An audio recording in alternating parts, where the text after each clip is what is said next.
There was a different world inside those gyms. A world before the science caught up, before the recovery protocols, before anyone told a trainer what he could and could not do, with a willing athlete who showed up every morning ready to suffer. The men who built fighters in the 1990s operated by a code handed down through generations, tested in real fights, and passed on without question. They had watched it work. They had watched men walk into those gyms ordinary and walk out extraordinary. You could argue with the methods. You could not argue with the results. This is a story about a different era, a different kind of toughness, and the 12 training methods that defined it. Methods no coach would use today. Methods that built legends anyway. Welcome to Loving Fighters, the man at the center. Emanuel Stewart ran the hottest gym in America, and he did it on purpose. The Kronk Gym in Detroit was not air-conditioned, and that was not an oversight. It was a philosophy. Stewart, one of the greatest trainers the sport has ever produced, believed that a fighter who could perform in that heat could perform anywhere, under any pressure, in any round. He worked with Thomas Hearns, built him from a raw prospect into a multi-division world champion, and the common thread through every session was the same. You did not leave the Kronk without having earned what you got. The athletes who trained there in those years came through sessions that would be unrecognizable to a modern performance coach. Long, hot, brutal, relentless. And the fighters who came out the other side went on to compete at the very highest level of the sport for years. That was not an accident. That was the Kronk, the sweat tax. The rubber suit was standard equipment, not optional, not a last resort. Every fighter cutting weight in a 1990s camp owned one, wore it, and sweated through it for full training sessions that ran 2 hours, sometimes 3. Getting to the number on the scale before a weigh-in was not a hope, it was a certainty. And the rubber suit was how you made it one. Evander Holyfield, one of the most disciplined and physically conditioned fighters of that entire decade, trained under a weight management philosophy that treated every pound as a personal commitment. Roy Jones Jr., moving between weight classes at will throughout that era, understood that the body could be shaped and reshaped through sheer volume of work and sweat. In those gyms, a man in his 3rd round of rubber suit work was not thinking about what the science might say. He was thinking about the number, and he was building a tolerance for suffering that no modern training protocol has ever found a clean replacement for. The weight room.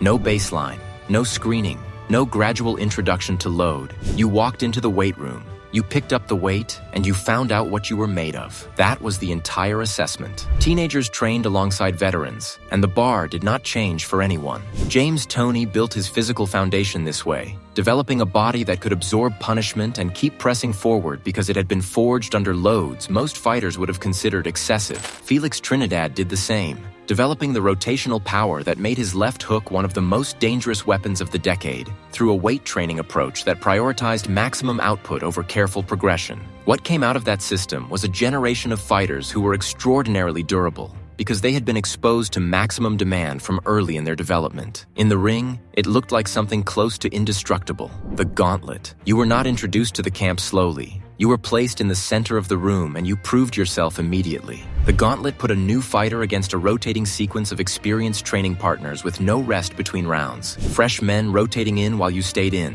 It was not designed to be fair. It was designed to be revealing. Teddy Atlas, who came up in gyms where this kind of initiation was common, understood something fundamental about combat athletes. You cannot simulate a championship fight in comfortable conditions. The thing that distinguishes the fighter who wins in the late rounds is not what they did when they felt strong. It is what they did when they had nothing left and kept going anyway. Shane Mosley came through early camps with exactly this kind of baptism by fire, building the engine that would allow him to maintain elite performance across 3 different weight classes over more than a decade. The gauntlet was a shortcut to the most important moment in a fighter's development, the weight cut.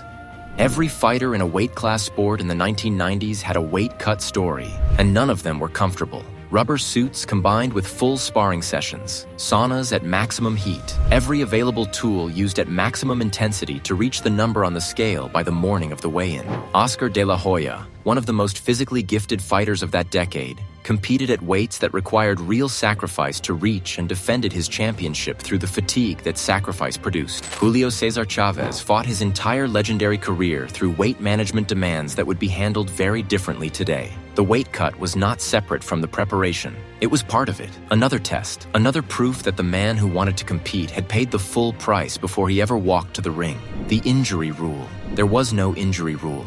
You trained hurt. Stress fractures were taped and trained on. Hands that needed rest were wrapped and put back on the heavy bag. Riddick Bowe, one of the most physically powerful heavyweights of that entire decade, built his body in training environments where pushing through discomfort was not optional. It was the definition of preparation. Bernard Hopkins, who extended his championship career deep into his 40s, learned early that the body adapts to whatever you demand of it, and the demand in those years was relentless. The old trainers had a saying that moved through fight camps like scripture: you train hurt so you can fight hurt, because a championship fight will always hurt. And the fighters who had already been there, who already knew what functioning through pain felt like, arrived at fight night with an advantage that no amount of comfortable preparation could replicate: the head conditioning drill. They called it building the chin, and they built it deliberately. Hard contact in training was not avoided. It was structured into the preparation. James Toney, whose ability to absorb shots and continue fighting baffled opponents throughout his career, developed that quality in gyms where taking clean punches and resetting was treated as a skill to be practiced, not a consequence to be minimized. Pernell Whitaker, one of the most elusive defensive fighters of the era, still trained in environments where hard contact was a regular part of the session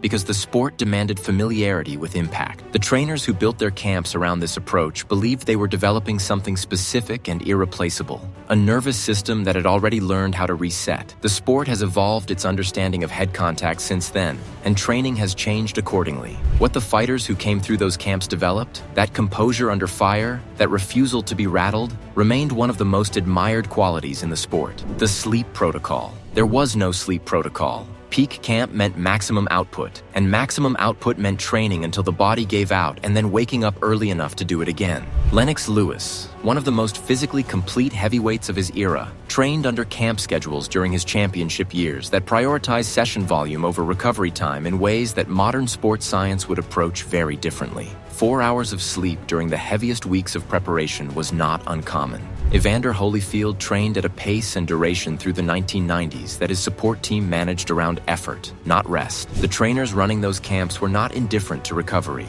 They simply believed that the adaptation happened in the work, and that the body would find a way to rebuild around whatever demand was placed on it. The fighters who came through those schedules developed an ability to function under conditions of accumulated fatigue that defined how they performed in late championship rounds. They had already been tired. They already knew what performing while empty felt like, and when that moment arrived on fight night, it was not foreign to them. The pressure session. You showed up at the required level on day one, or you fell behind in front of everyone. That was how pressure sessions worked in 1990s fight camps. Junior fighters trained at senior intensity from the beginning, and the gap between what they were ready for and what was being demanded of them was visible to the entire room. Fernando Vargas came through camp environments where this dynamic shaped his entire early development, forging the relentless forward pressure that became his trademark in the ring. Arturo Gatti trained in conditions where falling short of the standard was a public experience, and that pressure built something in him that showed up every single time he was hurt in a fight and kept coming forward anyway.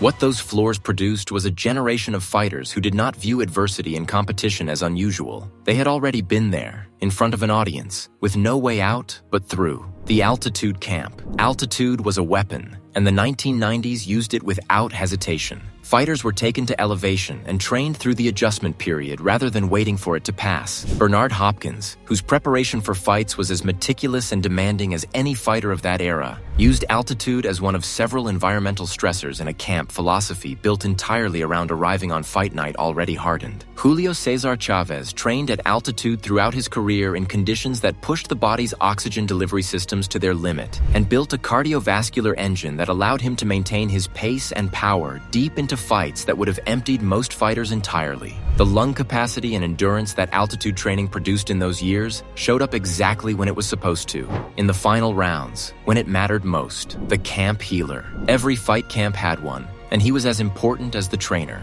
the man who worked on the fighters, who knew exactly where the pain was living and what to do with his hands to make the body functional again before the next session began. He was not a licensed practitioner. He was something older than that. A man who had been around fighters long enough to build a library of knowledge that no formal curriculum offered, passed forward through camps and careers, and the trust of fighters who came back to him because what he did worked. Julio Cesar Chavez relied on camp staff with exactly this kind of accumulated informal expertise to maintain his body across a career that spanned hundreds of professional bouts at the highest level. Roberto Duran, whose longevity in the sport defied every conventional expectation, was supported through decades of competition by men who understood the fighter's body through proximity and experience rather than formal training. The work they did was deep, direct, and entirely outside the credentialing systems that govern sports medicine today. It kept fighters in camps and fighters in fights. In the culture of those gyms, that was the only credential that mattered. The total lockdown, 8 weeks minimum,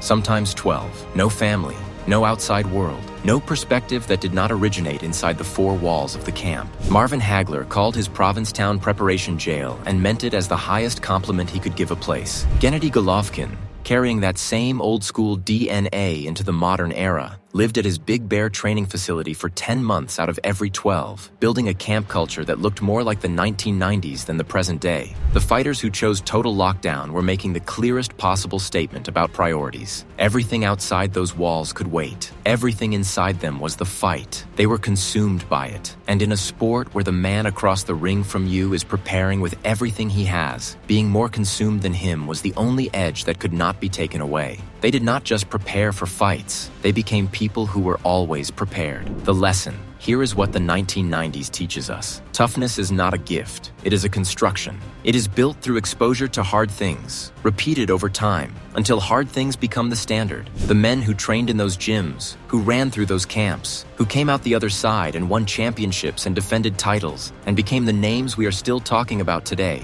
they proved something that no laboratory has ever been able to fully quantify. You can measure cardiovascular output. You can track load and recovery and sleep cycles and nutritional intake. What you cannot measure is what happens inside a person when they have gone through something genuinely hard and come out the other side still standing and still moving forward. The science has moved forward, and the sport is better for it. Fighters today are smarter, better managed, and better prepared in ways the 1990s could not have imagined. But the principle underneath every method on this list remains as true now as it was then.